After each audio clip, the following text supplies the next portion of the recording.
Hey folks, Trevor here with a model update. First off, I wish I would have done this before I wrapped it, but the snowplow truck I bought for a model buddy that always gives me deals, he's been looking for one, so he'd definitely be surprised. So now we're going to go on to what's been happening.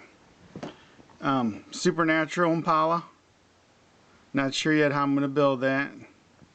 The custom Cadillac Lowrider, hopefully you can see it okay, sorry for the lighting in here. And another one, I like to do maybe one as a gasser or something. And a 78 Dodge, which I'm thinking about combining with the USA 1 monster truck and making me a Dodge monster truck. I got the kit sitting over there. But kind of wanted to show you the small update.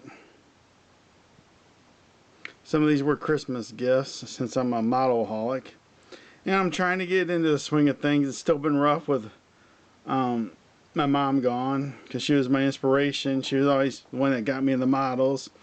So I'm trying to be positive and hang in there, but just kind of wanted to show you guys what was going on. And my buddy will definitely be happy with this snowplow truck. I actually might have to buy me one now. But anyway, take care and God bless.